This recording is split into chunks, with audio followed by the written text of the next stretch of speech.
good, the bad, and the odd. They do go on. Welcome to this episode of The Good, the Bad, and the Odd with your host, Mark and Sam. Hi, Sam. Hello there. So this is a free pick, my free pick, and I picked Total Recall. Considering we've done RoboCop in the distant past, and we've done Starship Troopers very recently, I felt like it was time to do the finish up the Paul Verhoeven sci-fi trilogy from the early 90s and late 80s. Total Recall from 1990. Right, okay. What do you think? I quite liked it. It was fun, It was a very good film. It's one of those sci-fi films where it's like, well, I'm not really sure if the ending was actually the ending there. Yeah. Verhoeven deliberately kept asking for rewrites to make it as ambiguous as possible, so it could be an entire dream. It could be his trip, right? And if you watch it, it really almost obviously is his trip because everything it's a bit too on the nose, but you know, who cares, right? Apparently, Philip K. Dick wrote this in 1974, and then Dan O'Bannon, you know, did Alien and that, kind of was involved, and it was in development hell for a long, from the late 70s to 1990, basically, and also passed through various hands, I believe. Schwarzenegger always liked the idea, so his being involved kind of helped. And apparently, when it was made, it was one of the most expensive films made in its time. So a bit like what we said with Waterworld, really. So 6 months the filming took, and apparently there was a lot of. That's quite short. Yeah, well, really, is it? Okay. Apparently, they did it in Mexico, and there was a lot of injuries and illnesses. I suspect the local cuisine messed with them somewhat, but it doesn't specify what the illnesses are. It made its money back, and reception was mixed, but I think the audience, the public, liked it, and it was the critics that were mixed, is my feeling. It was something I wanted to check, actually, because the score reminded me of another score. The Goldsmith score. Yeah. It reminded me of Conan the Barbarian. Did Jerry Goldsmith do Conan the Barbarian? I'm not 100% I don't think sure. he did, you know. No, it was Basil Polidorus. It was just felt similar. It might be a bit of it was similar, but that's maybe. It was a grandiose film, and there was also Arnold Schwarzenegger there. So two together. Yeah. And apparently there's been a TV series which I wasn't aware of called Total Recall 2070 from the late 90s. Didn't know that. I suspect things like other Philip K. Dick films kind of got made on the back of this because they saw it was bankable, and I'm thinking specifically of Minority Report, and there was a recent one called High Rise, which was Ben Wheatley did, different kettle of fish entirely from this, and of course there was the remake in 2012, which was a flop, I believe.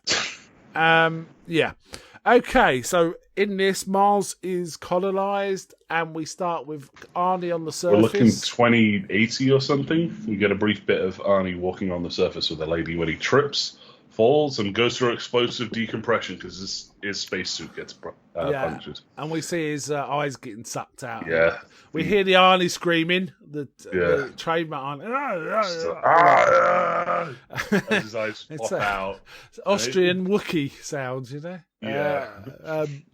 We get a bit of that, and you know, obviously that wasn't his real face; that was a model. And there's a lot of that in this, isn't there? Model faces. Now I think this. I don't know for sure. I'm just looking it up now, but I have a feeling that whoever did the model work for The Thing had something involved in this. Yeah, there was that same sort of jittery, rubbery. move. Yeah, but it's easier to do a rubbery spider thing than a rubbery face, realistically, isn't it? Because we're all really used to faces, so it doesn't entirely work. But I like it because it's practical, right?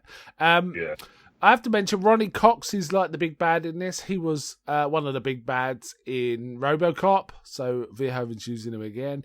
But we also get the fantastic Michael Ironside as the main henchman, don't we? Richter. And we also get an early turn before she was really famous. She got really big off Basic Instinct, which was also a Verhoeven film. But we get Sharon Stone in this, as well as his wife. But there's a rather dramatic divorce eventually. We'll get to that. So he's basically obsessed with Mars. His wife's going, "Oh, don't do all this," and then we see it. Say again. He's like, "I got to go there. I want to go there." It sounds like a right shithole, though, doesn't it? Do you know what I mean? But yeah, it's kind of keeps going on about it, and we see VR, not VR, but walls that can convert into scenic things, a bit like flat screen tellies now, right? They could be used for that. So a bit of precog of what's coming, but everyone kind of knew that was coming. And he also keeps dreaming about a mysterious woman, a brunette woman who Sharon Stone's going, "Who is this woman?" He goes, "I don't know her name," and all this kind of stuff. And he says to her, "You're the girl of my dreams," in his only romantic way. And then we see him working in. It's funny because he's working in a construction yard, drilling rocks basically with a drill hammer. What I don't know what they're called. Drill hammer, pile driver, like a pneumatic drill. Yeah. And what made me laugh is Arnie's there super buff and massive, and there's all these slubby blokes around him doing the same thing. That made me laugh. And he's got a friend there who looks a bit like Danny DeVito, actually, but bigger. He's saying, "Have you heard of Recall?" And he goes, "Don't fuck with those. They'll fuck with your head, man." It's Dean Norris. He's quite a famous actor. Okay. Is he? Okay. Yeah, he was also the commander in the sort of base commander in Starship Troopers. Yeah, I've seen him in loads of things. I've been quite dismissive, really. Yeah, he's pretty good there. And he said, "Nah, they'll fuck with your head, pal." And he tells them about his some friend. guy turned into he basically lobotomized him. Yeah, he goes, and Quaid. Sorry, Arnold Schwarzenegger's character's Quaid in it. Is it Doug Quaid or something? Anyway. Yeah, Doug. Which was very odd because Sharon Stone says Doug and it sounds like Dad. It's like, ugh. I hadn't noticed that. That's made it super skeevy already. But he does go to Recall with a K because, this is a bit like Leet speak kind of stuff. It's just a random future. Yeah. Put a K instead of a C or a Z on the end, and there you go. Instead of an S. Yeah. So he goes there, and they start describing what he wants to be, and he says, "No, I just want to visit." And the salesman goes, "Yeah. Well, you could be a rock star, you could be a politician." You could be a spy. He goes, "Oh, spy. Yeah. He goes, and he starts laying out the story. You could slave the planet, get the girl, all of this kind of stuff. And he goes for 300 more credits. And he goes, "Yeah, I'll go for that." And then we see him go in the machine, and they're basically saying, "What sort of woman do you want?" And she goes, what's he saying? They start describing different body types. It's like, do you want petite? Do you want athletic? Voluptuous? Or do you want buxom? And he goes, athletic. But then he says, "I want sleazy." And then he says, no, I want demure. So I don't know. Basically, he changes his mind just as he's falling asleep. And the next minute, we see him wrestling with him and the woman assistant who we saw changing her nail colour with a little pen. Yeah. She, I was looking up trivia for this and how similar the book is to the film. Yeah. Apparently, in the book, she's naked and just changing her full skin colour. Oh, okay. So she's I'm surprised they didn't go with that. Red, and then blue, and then green, sort of thing. That sounds like the sort of thing Verhoeven would do, to be honest. Yeah. But maybe they tried to keep it a little toned down. I don't know. Yeah. And we get what do we get? Basically, he starts attacking the staff, and they're kind of they're going, "What's happened?" And he goes, he's screaming, "You broke my cover." You broke my cover, and he goes, "No, the implant's just gone wrong." He goes, "No, we haven't put it in yet." And he's already got an implant or memory wipe or something. And he says, "Right, remove enough so he doesn't remember where he's been in. We'll throw him out in the street," kind of thing. That's what they do. And he kind of, they send him home. But as he's going home, these men start attacking him, including his colleague, his Harry. colleague walks up and is like, "Hey, where you been?" And he goes, "Oh yeah, I think I went to this recall." No, he's like, oh, I don't know where I've been. I'm a bit messed up. He goes, you went to recall, didn't you? I told you not to do that, and pulls a gun on him. Yeah. And then all these other slubby blokes start attacking, and he basically takes them all. It's Arnold, so he like kind of just crushes them. Yes, yeah, they're all pretty slubby, these guys. Basically, we also see that he's got like these super fighting skills and just takes them out without realising what he's doing, right? So he's kind of like, huh? He goes home, and his wife, Sharon Stone, he sort of tells her what happened. I killed the guys. He goes, no, you're imagining it. Those guys at Recall fuck with your brain. And he goes, is this imagination? And holds up bloody hands, right? Yeah. And at that point, he kind of does he get knocked out? And then when he wakes up with someone shooting at him. Well, no, he walks to wash his hands, and then bullets start coming through the wall. Yeah. It's like, get down. He's going, Laurie, get out. And it's her shooting at him, right? Yeah. So he realises, basically, he kind of says, I'm here to monitor you. You've got a false implant and all this shit. And then he gets chased by Rick. Basically, he notices on the screen Richter and men coming towards, a doorbell with video or whatever. Yeah, like a Ring doorbell. But Richter being Michael Ironside, who is basically a stooge for the company. Yeah. And he looks like a bad dude, and they've got guns, so old Arnie gets out of there, right? So, but they start chasing him, and there's this extremely gratuitous gunfighting going on in a busy place. At one point, this poor bloke gets shot, and he's standing in front of Arnie. Arnie just holds him up as a human shield, and it just keeps going and going and going. It's Austin Powersy, right? It keeps going. And this bloke is just taking so many bullets for Arnie. Both sides, he turns him around. You know, he turns around and it's not messing around with fucking this guy up. No, he's dead. He's not well. So he gets pursued. And then a guy turns up and starts telling him, I'm also a man in the agency or whatever it is, and gives him a suitcase, and it's got a video. Which Quaid himself says, "I'm Hauser, and now you've got to be. I defected after I fell in love or something, and you've got to be me." Basically, he gives him all the kit he needs. All right. Yeah. And basically the man in charge, Ronnie Cox, is called Cohagen, and he brainwashed Hauser to become Quaid, as a security measure, I guess. I don't really know. That's the idea. They're not clear about it until later on, but and Hauser basically says you got to go to Mars and stop Cohagen. So it's just to Mars. So. Yeah, cuts to Mars, and there's a quite biggish lady at the airport, or spaceport or whatever.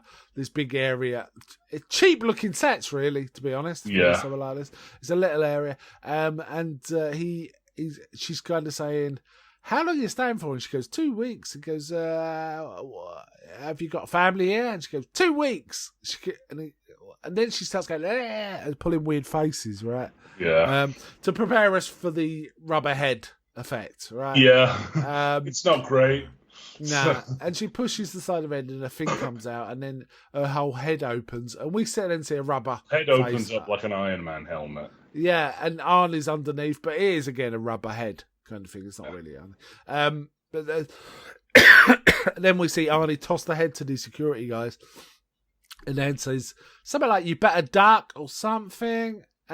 He grabs it and it's talks. There's a lot of like weird one-liners. Yeah. So it's not 100%. And the head explodes, and then Richter starts. Is it Richter starts shooting? Yeah, Richter is walking past as this happens. So just happens to be walking past. Yeah.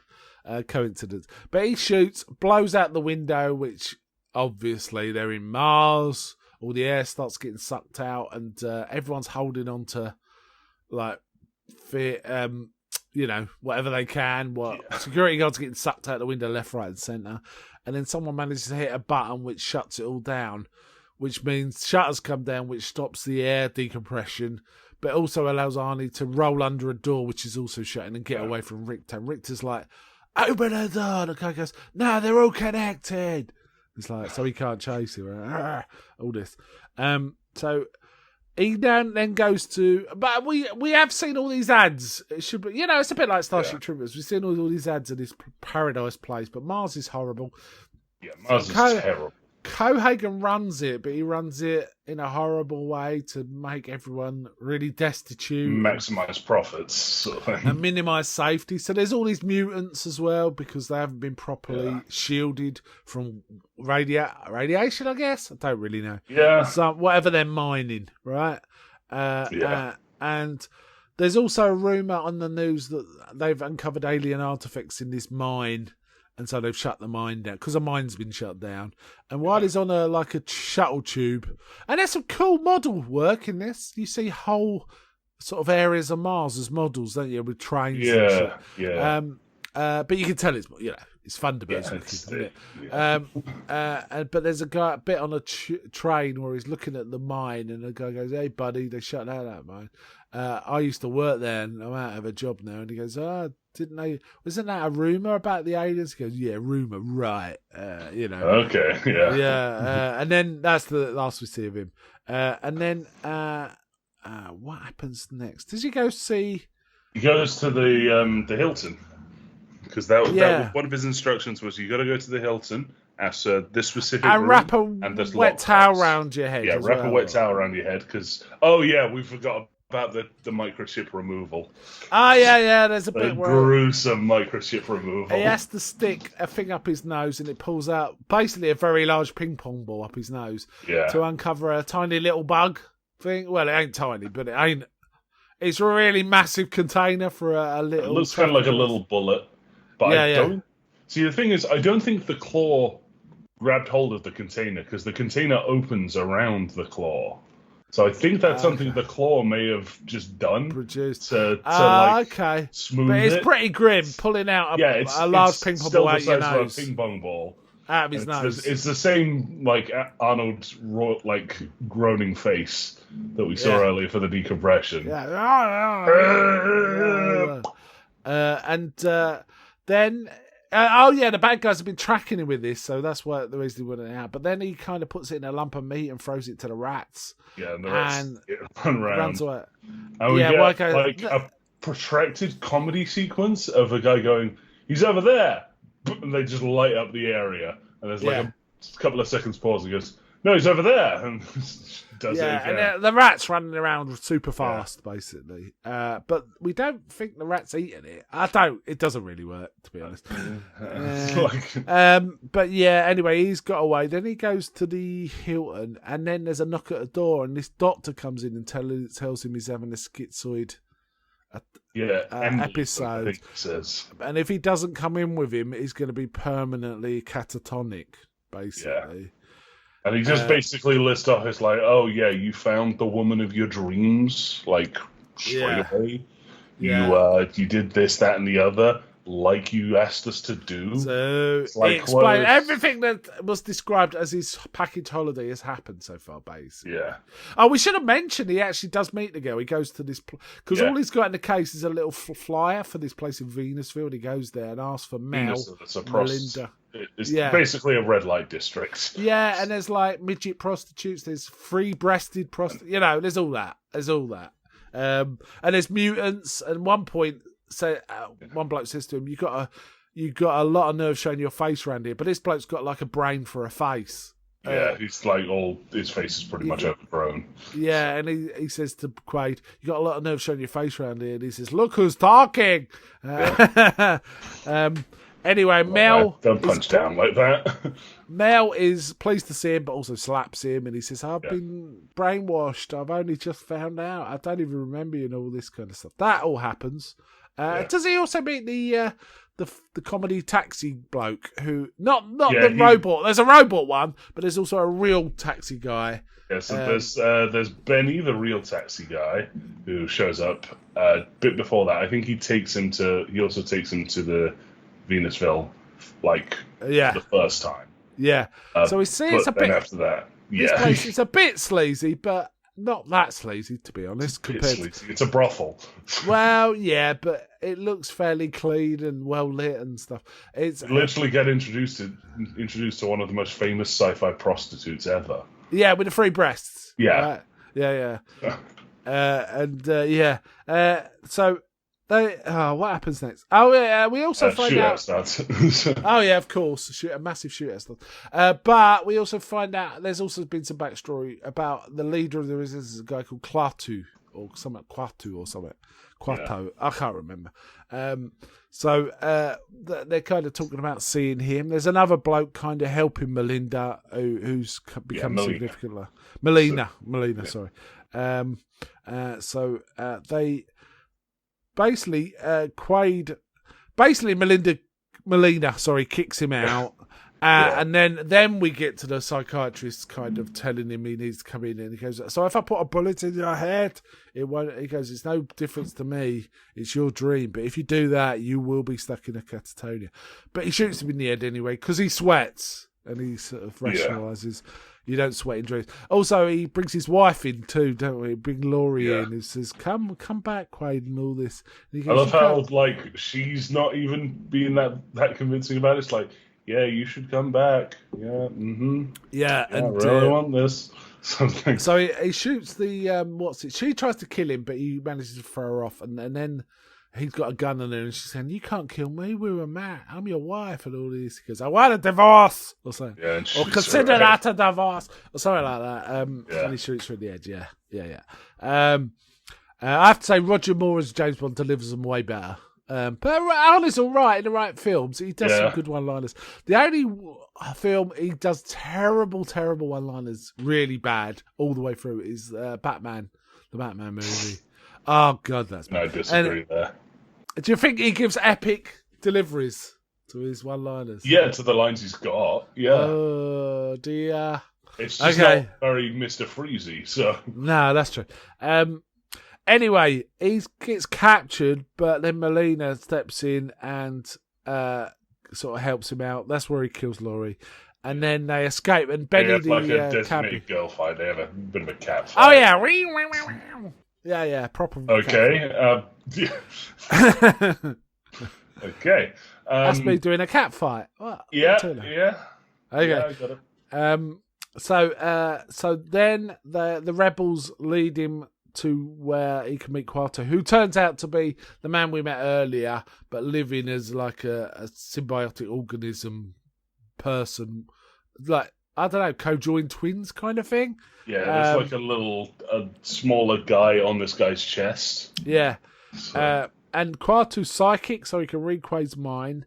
And from that, he works out Cohagen is hiding a 500,000-year-old alien reactor that should produce all the air. Oh yeah, we should, but destroy all the special, I don't know what you call it. The MacGuffin, the turbinium.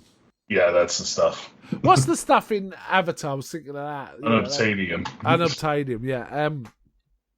So this reactor will give the planet a breathable atmosphere, and B, destroy all the turbinium. When the turbinium's there, it'll for the military all the turbinium to boil all the water that's on the planet's core. Yeah. So Cohagen doesn't want this because he's got a monopoly on the air. He's got to produce the turbinium for the Earth wars that are going on, and he's making a load of money, right? Yeah. And like he says himself, he can do what he likes as long as he keeps production up, right? Yeah. But then Benny steps in, and we find out, even though he reveals Benny himself is a mutant. He's a mutant. He's using like a fake prosthetic hand to hide the big mantis claw that he has. Yeah, but he oozes. There's a lot of oozes in this. Oozes George, who's the guy that is also Quatu, so he kills them. So he's being paid by Cohagen. And then Cohagen starts attacking, and then there's a massive fight. And he kills everyone but Schwarzenegger and Melina. We also see Quato is still alive, even though George has been machine gunned. Quato's kind of still alive, but Richter walks in. Quato's hissing at it, talking to him. in his Quartui way, and Richter just shoots it in the head, doesn't he? So yeah, and then we see Benny try and attack him with mining a mining. No, tool that's later on. That's later on, is it? Yeah. Okay. So they go through. Basically, they're like, okay, what we're gonna do is I'm gonna put you back into a machine, and then what we're gonna do is we're gonna basically reset you back to Hauser. To Hauser. But he keeps insisting it's Quaid. He He's also like, no. Hauser was a traitor. It won't change anything. He goes, no. He puts on a video of Hauser going, yep, you got tricked, buddy. So you're actually you're a deep mole to find out the rebels and stuff like that. Also, because he was looking for Quaid, he deprived Venusville air, didn't he? He's cut off their air supply. Basically used it as a ransom opportunity. He was like, okay, good, give them to me and you can breathe. And then Quaid sort of says, at least give them air, you've got me now. He goes, in 5 minutes you won't give a shit about those people. And he villainously decides to just kill everyone in Venusville. So. Yeah. So, but funny, it's very James Bondy. They basically leave Quaid alone in this lab, tied up. Well, they don't leave him alone. It's just they leave him with like a load of geeks, a load of nerds, right? Who have a go, but really aren't a match for him. Because they're already strapped and bolted into. He is bolted the machines. Down. And let's be fair, it's not really predictable that a guy's just going to rip apart your machine and start stabbing you with the blunt screws. But however, it's still kind of James Bondy, right? It feels James Bondy. Yeah. Tell the villain, tell the good guy all your plans, and then leave, right? Including Richter says, "I'll see you at the party later," because old Cohagen says, "Once you've changed, come to my reception. I've got one. We're doing this." And Richter says, "See you at the party in 5 minutes." Oh, so Richter says he'll forget everything, and Cohagen goes, "Yeah, everything." So Richter takes the opportunity to punch him in the face because I believe Sharon Stone was his girlfriend. Yeah, Sharon Stone was his wife, but also in her agency duties, she keeps going on. Well, yeah, this was the best job I've ever had. Yeah, and he just keeps like having a go at Quaid because of this. Like he's just not letting up against him. So, but Quaid managed to get out by basically murdering all these nerds by sticking metal He's just things stabbing in them with like all ripped sorts up screws. Yeah. So he managed to get out, and then what happens next? Basically, there's a big fight. I remember that. He gets to the. Do they go to the mine, and then all the security guards, including that's why they do the really cool like. You think this is the real Quaid? All this. Kind of stuff. And every so often he just turns around and goes, "Yeah, I am," and shoots them. Just machine guns all these guys. I love the fact that he doesn't like even try and take cover.